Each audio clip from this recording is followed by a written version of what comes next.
अस्सलाम वालेकुम students, my name is Mohammad Arshad Tariq. Okay students, biology का चैप्टर नंबर 11 होम्योस्टैसिस हमने स्टार्ट किया था क्लास 10 का। तो उसमें हमने होम्योस्टैसिस इन ह्यूमंस को स्टार्ट किया हुआ था। तो लास्ट टाइम मैंने आपको बता दिया था कि डिफरेंट ऑर्गन्स जो होम्योस्टैसिस में इन्वॉल्व होते हैं उनके बारे में। अब आगे हम जब चलते हैं तो आगे हम आज को डिस्कस करते हैं the urinary system in humans. कि अब यूरिनरी सिस्टम इन ह्यूमंस जो है वो कैसे होम्योस्टैसिस को परफॉर्म करवा रहा है, वो ह्यूमन बॉडी के अंदर कैसे होम्योस्टैसिस को मेंटेन कर रहा है। तो हम अब इसके अंदर यूरिनरी सिस्टम इन ह्यूमंस के अंदर हम उनका ह्यूमन सिस्टम का सारा यूरिनरी सिस्टम का स्ट्रक्चर भी डिस्कस करेंगे, उनके ऑर्गन्स को भी डिस्कस करेंगे वन बाय वन। तो पहले नंबर पे हम देखते हैं कि यूरिनरी सिस्टम क्या इन ह्यूमंस के बारे में, कि एक्सक्रीटरी सिस्टम जो ह्यूमंस का हम उसको यूरिनरी सिस्टम का ही नाम देते हैं। यानी कि जहाँ से आप लोग अपना वेस्ट मटेरियल को, जिस तरीके से आप लोग अपने वेस्ट मटेरियल को रिमूव करवा रहे हो, तो वही सिस्टम आपका कौन सा सिस्टम कहलाएगा, यूरिनरी सिस्टम। यानी कि बेसिकली आपकी यूरिनेशन का जो प्रोसेस करवाएगा वो कौन सा सिस्टम करवाएगा, यूरिनरी सिस्टम करवाएगा। तो यूरिनरी सिस्टम में आपके पास डिफरेंट पार्ट्स आ जाते हैं। तो यूरिनरी सिस्टम के जो पार्ट्स आपके पास यहाँ पर डिस्कस किए हुए हैं वो वन पेयर ऑफ किडनी, के एक किडनी का पेयर होता है, जैसे आपको यहाँ पर नज़र आ रहा है एक and one and two pair, one pair of kidney and a pair of ureters, के एक पेयर जो है वो यूरिटर का, जैसे ये आपको ये एक लाइन नज़र आ रही है, एक ये लाइन नज़र आ रही है, तो that is the ureter. Third is the urinary bladder, यानी कि ये नीचे आपको एक सैक्स लाइक स्ट्रक्चर नज़र आ रहा है, जिसको हम क्या नाम देते हैं, यूरिनरी ब्लैडर का नाम देते हैं।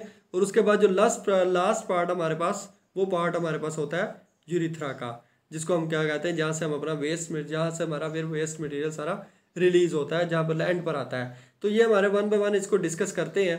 तो वन बाय वन जब इसको डिस्कस करेंगे तो पहले नंबर पे हमारे पास जो चीज़ आती है वो आ जाती है किडनी फंक्शंस ऑफ पार्ट्स। क्या वन बाय वन इनके फंक्शंस को डिस्कस करते हैं। तो जैसे पेयर ऑफ किडनी है, वन पेयर ऑफ किडनी, उसका क्या काम है, उसने आपकी बॉडी के अंदर जितना ब्लड है उसको क्या करना है, फिल्टर करना है, और उससे क्या प्रोड्यूस करवाना है, यूरिन प्रोड्यूस करवाना है। तो दूसरे नंबर यूरिन प्रोड्यूस करवाने के बाद, यूरिन प्रोड्यूस करवाने का काम फिर कहाँ पर हुआ, किडनी में हुआ। कि वो जितना आपका बॉडी का ब्लड है वो सारा किडनी के पास आएगा। किडनी क्या करेगी, उसको फिल्टर करेगी और उसमें से वेस्ट मटेरियल को लैदा करके किस फॉर्म में कन्वर्ट करवा देगी, यूरिन की फॉर्म में कन्वर्ट करवा देगी। सेकंड जो पार्ट बताया था, पेयर ऑफ यूरिटर्स। तो यूरिटर्स क्या है, एक ट्यूब लाइक स्ट्रक्चर्स है, ट्यूब्स हैं जो कि कहाँ से निकल रही हैं, किडनी से अराइज हो रही हैं। तो किडनी से निकलते वक्त वो क्या करते हैं, carry urine from kidneys to urinary bladder. क्योंकि इन्होंने किन दो चीज़ों को आपस में जोड़ा हुआ, पीछे स्ट्रक्चर में भी नजर आ रहा है कि इन्होंने किडनी और यूरिनरी ब्लैडर, इन दोनों को आपस में जोड़ने वाली कौन है, ये यूरिटर है। तो यूरिटर ने क्या करना है, उसने क्या करना है, यूरिन को किडनी से लेना है और किडनी से लेने के बाद उसने दे देना है यूरिनरी ब्लैडर को। अब जो यूरिनरी ब्लैडर है, जो हमारी सैक लाइक स्ट्रक्चर नज़र आ रहा था, जो पीछे डायग्राम में भी आपको नज़र आ रहा है, ये सैक लाइक स्ट्रक्चर। तो इस सैक लाइक स्ट्रक्चर ने क्या करना है, इसने क्या करना है, टेम्परेरी तौर पे, वक्ती तौर पर, टेम्परेरी का मतलब होता है वक्ती तौर पे, उसने वक्ती तौर पे यूरिन को अपने अंदर क्या कर लेना है, स्टोर कर लेना है। कब तक, जब तक कि क्या हो, it is release from the, until it is release from the body, जब तक वो बॉडी से रिलीज नहीं हो जाता तब तक वो यूरिनरी ब्लैडर में क्या रहेगा, स्टोर रहेगा। अब यूरिनरी ब्लैडर में स्टोर रहने के बाद उसके बाद क्या होगा, यूरिथ्रा का पार्ट आ जाएगा। तो यूरिथ्रा जो है वो ट्यूब है, क्या है, एक छोटी सी ट्यूब है, that carry urine from urinary bladder to the outside of the body, जिसका क्या काम है कि यूरिनरी ब्लैडर में जो यूरिन आया है उसको लेकर बॉडी से बाहर निकाल देना। तो ये काम किसने करना है, यूरिथ्रा ने करना है। तो ये हमारा फंक्शंस ऑफ पार्ट्स है, फंक्शंस थे यूरिनरी सिस्टम के पार्ट्स के। तो अब वन बाय वन पहले हम किडनी को डिस्कस करते हैं। तो किडनी के बारे में आपको ये पता होना चाहिए कि किडनी क्या है, एक बीन शेप्ड स्ट्रक्चर है, एक फलीदार स्ट्रक्चर होता है। जैसे अगर आपको ये दिखाया जाए तो यहाँ पे ये डायग्राम में आपको एक फली जैसे होती है, एक बीन शेप नज़र आ रही है। तो बीन शेप होता है और दूसरे नंबर पे डार्क रेड कलर, इसका जो कलर है वो हमारे पास क्या होता है, किडनी का डार्क रेड कलर किडनी होती है और बीन शेप्ड, ये हमारे पास किडनी के स्ट्रक्चर से रिलेटेड है। इसके बाद किडनी का साइज आ जाता है हमारे पास। तो किडनी का जो साइज है वो कहा जाता है कि जो लंबी है किडनी वो 10 सेंटीमीटर लॉन्ग होती है, और उसकी जो वाइड विड्थ है वो 5 सेंटीमीटर है, और जो थिकनेस है इसकी वो 4 सेंटीमीटर होती है, और इसका वेट जो वो कहते हैं वो ऑलमोस्ट कितना है, 120 ग्राम्स के करीब होता है। तो ये हमारे पास एक किडनी का साइज बताया हुआ, उसका वेट बताया, उसका डायमीटर बताया कि किडनी का size total 10 centimetre long, 5 centimetre wide, 4 centimetre thick and 120 grams in weight. आगे इसके बाद हमारे पास साइज के बाद आ जाती है लोकेशन। अब किडनी की लोकेशन क्या होती है, किडनी कह रहे हैं कि पाई जाती है against the back wall of abdominal cavity, यानी कि आपका एब्डोमिनल कैविटी का मतलब जो आपका पेट है, पेट के पिछले हिस्से की तरफ पाई जाती है, जस्ट बिलो द डायाफ्राम। यानी कि डायाफ्राम एक कैविटी है जो आपको चैप्टर नंबर 1 में भी बताया गया था जब ब्रीथिंग का इंस्पिरेशन और एक्सपायरेशन का पढ़ रहे थे। तो डायाफ्राम क्या था कि जो आपकी थोरेसिक यानी कि चेस्ट कैविटी को एब्डोमिनल कैविटी से सेपरेट करने वाली एक मस्कुलर लेयर है, उसको हम क्या नाम देते हैं, डायाफ्राम का नाम देते हैं। यानी कि बेसिकली आपके इस हिस्से में जो ये जगह है यहाँ पर क्या चीज़ पाई जाती है, डायाफ्राम प्रेजेंट होती है। अब डायाफ्राम का क्या काम है, वो क्या कह रहे हैं कि अब जो आपकी किडनीज है वो आपके पेट के पिछले हिस्से की तरफ डायाफ्राम के नीचे, जस्ट बिलो द डायाफ्राम, बिल्कुल डायाफ्राम के नीचे, on either side of vertebral column. यानी कि आपकी जो बैक बोन है, रीढ़ की हड्डी जिसको कहते हो, उसको बैक बोन का नाम देते हैं ना, तो वर्टिब्रल कॉलम भी आपकी रीढ़ की हड्डी को कहा जाता है। तो आपकी जो रीढ़ की हड्डी है यानी कि बैक बोन जो है उसकी दोनों साइड्स पर they are protected by the last 2 ribs, यानी कि आपके जो पसली हैं, तो टोटल 24 पसली होती है, 12 एक साइड पर 12 एक साइड पर। तो आपकी जो नीचे वाली दो पसली हैं, यानी कि यहाँ से लेफ्ट साइड से भी 2 last 2 ribs and right side से भी 2 लास्ट रिब्स क्या कर रही हैं, किडनीज को प्रोटेक्ट की हुई हैं, उसके ऊपर आ जाती हैं।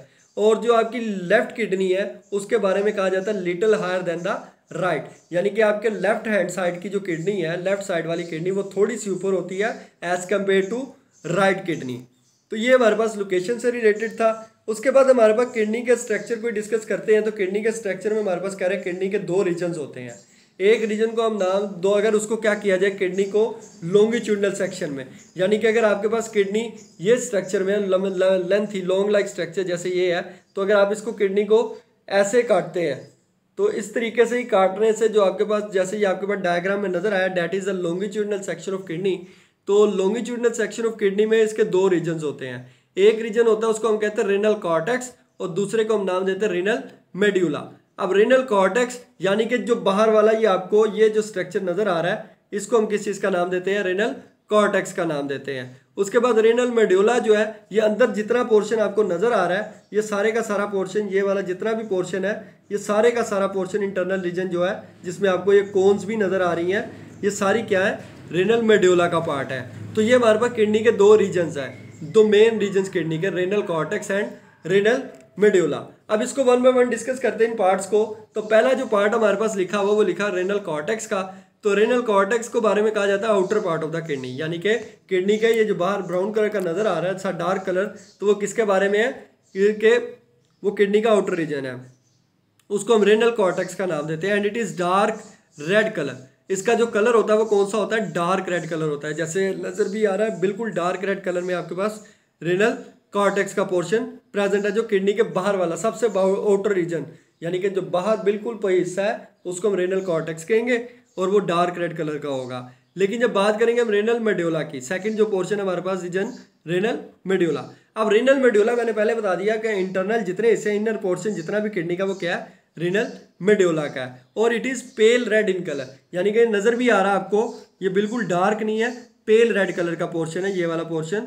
तो ये कौन सा पोर्शन है, किडनी का रेनल मेड्यूला का पोर्शन है, तो जो बिल्कुल पेल रेड कलर में होता है। और रेनल मेड्यूला कह रहे हैं कि वो कंसिस्ट कर रहा है, जैसे नजर आ रहा है आपको, इसके अंदर कुछ कोन शेप्ड स्ट्रक्चर्स हैं, जैसे ये नजर आ ये कोन शेप है, ये भी कोन शेप है, ये कोन शेप, ये डिफरेंट कोन्स पाई जा रही है इसके अंदर।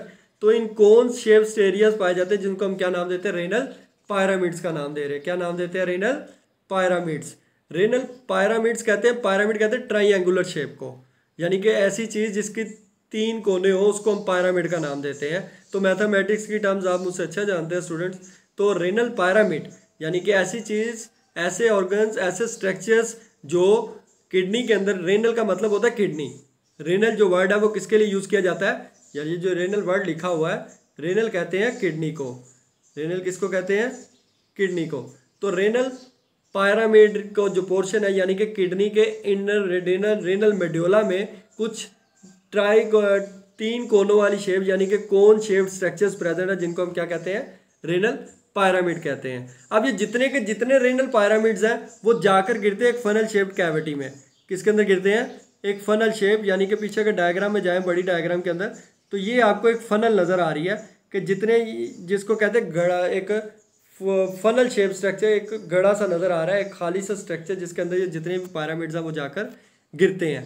तो रेनल पिरामिड्स के बारे में कह रहे हैं project into the funnel shaped cavity called renal pelvis. तो इस स्ट्रक्चर को हम किस चीज़ का नाम देते हैं? रेनल पेल्विस का। यानी कि ये जो स्ट्रक्चर है हमारे पास, इसको हम क्या कह रहे हैं? रेनल पेल्विस का नाम देते हैं, जिसके अंदर जाकर रेनल पिरामिड्स गिरते हैं, which is the base of the ureter. और यही जो जगह, यहाँ से क्या चीज़ निकलती है? यूरेटर अराइज करती है। यानी कि रेनल पेल्विस से ही क्या निकल रही है? यूरेटर निकलेगी। तो ये हमारे पास किडनी का कुछ छोटा रीजन्स के बारे में था कि किडनी के रीजन्स कौन कौन से हैं। और उसके बाद हमारे पास आ जाता है किडनी के स्ट्रक्चर से रिलेटेड है। तो किडनी के स्ट्रक्चर से रिलेटेड कह रहे हैं किडनी के दो शेप्स हैं। ये वाली जो शेप होती है इसको कहते हैं कन्वेक्स। ये कौन सी है? कन्वेक्स, यानी कि थोड़ी सी उभरी हुई जगह। फिजिक्स की टर्म्स है ना, कनकेव एंड कन्वेक्स। तो कनकेव कहते हैं, कन्वेक्स कहते हैं जो थोड़ी सी उभरी हुई जगह हो, बाहर वाले रीजन से उभरा हुआ हो, यानी कि एक आउट ग्रोथ निकली हो। लेकिन कनकेव किसको कहते हैं? जो अंदर की तरफ धंसी हुई हो। तो कनकेव साइड ऑफ किडनी जो है, यानी कि जो किडनी की ये वाली साइड इंटरनल, ये साइड कौन सी है? कनकेव साइड है किडनी की। तो जो कनकेव साइड है किडनी की वो कहते हैं किसकी तरफ होती है? वर्टिब्रल कॉलम की तरफ होती है। तो जैसे डायग्राम में अगर जाए तो डायग्राम के अंदर देखा जाए तो डायग्राम में आपको यहाँ पर नज़र आ रहा है, ये भी कनकेव साइड है, ये भी कनकेव साइड है, और दोनों किसकी तरफ है? ये हमारी दरमियान में वर्टिब्रल कॉलम होती है। तो वर्टिब्रल कॉलम की तरफ होता है हमारी किडनीज का कनकेव साइड। तो ये किडनी के कनकेव साइड के रिलेटेड था। उसके बाद हमारे पास कह रहे हैं कि एक पोर्शन का होता है यहाँ पर किडनी के अंदर जिसको हम कहते हैं हिलस। क्या नाम देते हैं? हिलस का। हिलस क्या है? एक एरिया किडनी के अंदर जिसके अंदर क्या होता है? Through which ureter leaves kidney. कि यहाँ ये जो हिलस का पोर्शन है, यहाँ से किडनी के अंदर से यूरेटर क्या निकलती है? हिलस के पोर्शन से यूरेटर ने क्या निकलना है? प्रोजेक्ट करना, निकलना है। And other structures including blood vessels, lymphatic vessels and nerve enter and leave kidney. यानी कि ये जो पोर्शन है जहाँ पर आपको ये रेड कलर की, ब्लू कलर की वेन्स नज़र आ रही है, फिर ये आपको यूरेटर नज़र आ रहा है। तो ये सारे के सारे कहाँ से निकल रहे हैं? ये सारे के सारे निकल रहे हैं हिलस से ग्रो कर रहे हैं, हिलस से निकल रहे हैं। तो ये हमारे पास किसका स्ट्रक्चर है? किडनी का स्ट्रक्चर है। जो डिफरेंट इसके पार्ट्स मैंने आपके साथ डिस्कस किए हैं कि उसमें मैंने आपको रीजन्स भी बता दिए, और रीजन्स के साथ साथ मैंने बता दिया कि इसका लोकेशन क्या है, इसकी डायरेक्शन क्या है, फिर इसके अंदर से डिफरेंट वेन्स वगैरह, यूरेटर वगैरह कहाँ से निकल रही हैं या एंटर कहाँ से हो रही है, डिफरेंट वेन्स वगैरह, वो सारा डिस्कस हो गया किडनी के स्ट्रक्चर में। अब किडनी के स्ट्रक्चर के बाद हमारे पास जो नेक्स्ट चीज आ जाती है वो आ जाता है नेफ्रॉन। अब नेफ्रॉन जो है